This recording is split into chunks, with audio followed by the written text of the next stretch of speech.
I would assume the mic is working and whatnot, so yeah.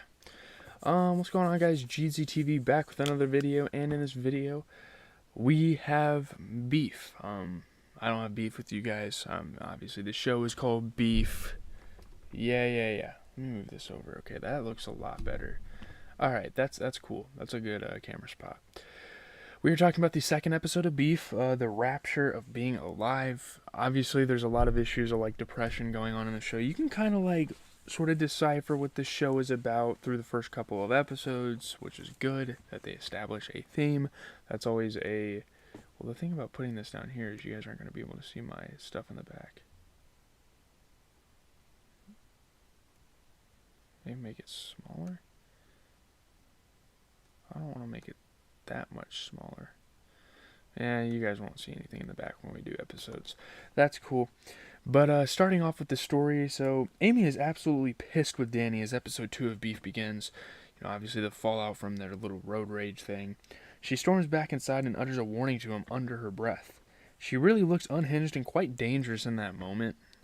Amy is about to clean the mess, but before that, she calls Danny and threatens him. Like, she is getting straight to the point. This guy is bothering her. This road rage incident has gone way too far. Yeah, that sort of thing. Predictably, he doesn't take her seriously. She screams at her phone and holds a gun on it as George walks in on her, and this is a very awkward interaction. Because George kind of knows that his wife has problems, but like to this extent, we're not really sure, right? So, yeah. Danny grills steak at his house with Paul. His plan to succeed is 3 10-time crypto trades, but Danny isn't impressed. So his brother is planning to be like a crypto millionaire. Obviously, like playing into like today's culture and like that topic. Like everyone wants to be good with crypto. That's kind of interesting how the show integrates that, and it's really cool actually.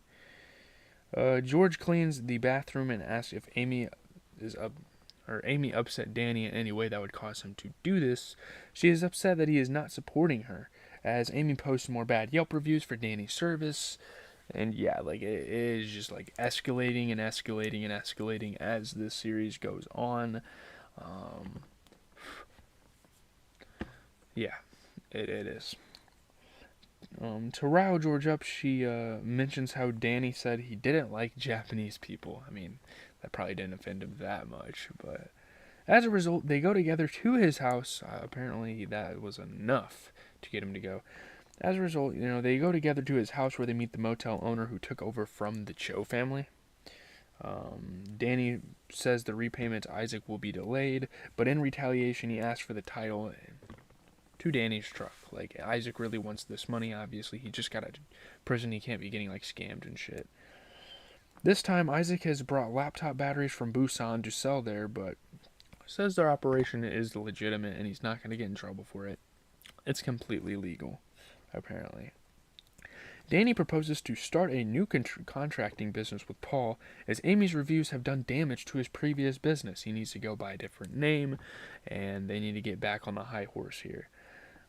The parents end up late picking up June, and she hit a teacher in her anger. Yeah, so June is a very like disoriented youth, I suppose. Yeah, there's that, I guess. Amy calls Naomi over, and as we soon learn, Naomi is Jordana's sister-in-law, so there's some interesting connections going on here. She is supportive of Amy, who missed a meeting with Jordana due to June's issue. Naomi advises her on several things and also shows Amy the road rage video, which has gone viral, and if they find out that Amy did this, it's going to be kind of a shot. It's going to be a shot to her reputation, of course. Sorry, I'm moving that.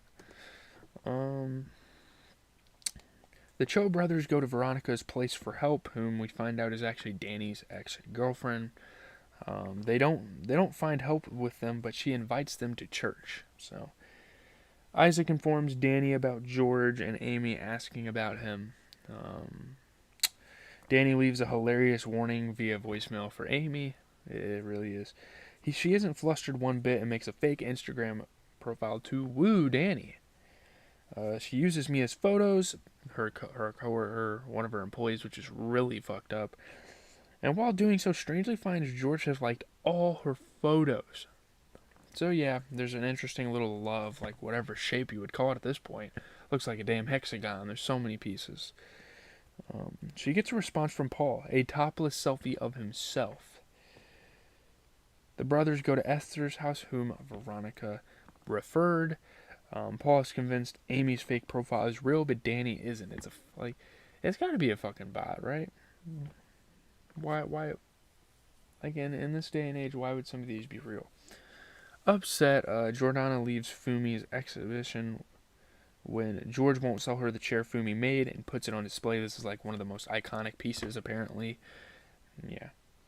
Amy feels this will hinder her deal with Jordana, further intensifying the underlying tension between the couple. And this is like really selfish of Amy, obviously, because this is like very important to George, and she's like telling him off, like, why the hell would you do this? Like, this is gonna ruin my reputation. Like, bro, if he doesn't want to sell her a chair, then he's not fucking going to, and it's very sacred to his family, apparently, or obviously. They naturally have a quarrel afterwards and get vocal about their frustrations. She also confronts George about liking Mia's photos, so, like, this couple isn't holding anything back. No, obviously in other shows things would be held back, and obviously the road rage thing is pretty major, but they're telling each other about a lot of things. He brings up the gun, and Amy tells George that she was using it to pleasure herself, which is very fucking odd. Amy expresses her tiredness at having to work all the time and not being able to spend time at a house she bought all by herself, which, if that's true, I mean, geez, fair enough. George's father just left him chairs and tables, but no money. So, Amy wants to be taken care of and not to do it the other way around all the time. He walks away from the conversation, but Paul says Danny is too uptight. What? And living his life in restraint with arbitrary rules. Like, you have to... I guess we're shifting over to when they went to the club, and it's like... Oh, you have to date a Korean girl. Oh, you have to do this. You have to start a business. Like, he's kind of mocking his brother. While Danny ponders it over, Paul is still, busy with his phone talking to this girl. Amy leaves the exhibition and sends a voicemail to Danny saying she is prepared to let it go. Get out of my life. This is ruining both of our lives, obviously. But then her tone turns ominous, and she threatens to take away everything Danny has. Like, she wants to put this in the dark, and she wants to, like, put this away for good, but in her, like, deep down, she lets her feelings out, and yeah. When the brothers go out with the girls, Danny notices "I can't drive" written on the truck and is shocked. Like, he can't fucking believe it. She actually vandalized his vehicle. Paul tries to take care of him, but Danny pushes him away, like, get the fuck out of here. Like, you don't know what I'm going through? Stop trying to help me. Paul, meanwhile, walks away when he hears Isaac's name. So, Amy goes back home satisfied. She finds George, who suggests they need couples therapy. Amy readily agrees, and they reaffirm their love for one another. And yeah. As the episode closes out, a drunk Danny walks up to their house with a hammer in his hand at night, so obviously the beef is just continuing and continuing to settle, and that's what the show is called. It's called Beef, right? So, yeah. Let's talk about what I think about this. Wong looks a little more evil and ominous than Yoon, to be honest. Steve Yoon, who plays Danny. But frankly, their hateful dynamic fills Beef with an interesting rhythm that dictates the show's pace. Let me bring this in for you guys. Every scene has its own highs and lows, making it sure it amounts to the overarching thematic quotient. Right from the writing to the delivery, Beef has been thoroughly impressive thus far. Episode 2 brought out interesting revelations about the characters and the universe, like this world that we're like brought to in San Bernardino, I think. It's somewhere in California. George might be cheating on Amy and doesn't even have legacy money as we expected him to. Like, he's literally broke, trying to sell his pots. A distinction was made between Amy and his worldwide view based on their upbringings and attitudes towards life. Paul and Danny, too, are sufficiently separated from one another, so there's like two relationships going on each side. They represent two different ideologies, but must stick together to wait for this Amy storm out. How will this to and fro end? It is evenly poised right now, and there's a lot to unpack. So, yeah. Pretty good episode. I mean, the show continues to go strong, and you can see kind of the comparisons. You can see kind of the contradictory nature of the show. It's really interesting. I like the concept. I like how you can take a road rage event and just turn it into like 10 episodes of events. I think that's really dope how they did that. Like, that's a cool concept in itself, and it's something that will probably be remembered for quite some time. You know, there's a lot of good limited series on Netflix, and this might be one of them. You just never know, but leave a like, comment, and subscribe. I am going to talk about episode 3 next. Yes, I watched 2 episodes yesterday. I was so into the show, I didn't even want to watch a movie. So I was like, you know what? Let's turn the second episode on and let's fucking enjoy this, because this is shaping out to be a pretty good show and one of the best limited series probably since The Watcher that the Netflix has dropped. So yeah, have a good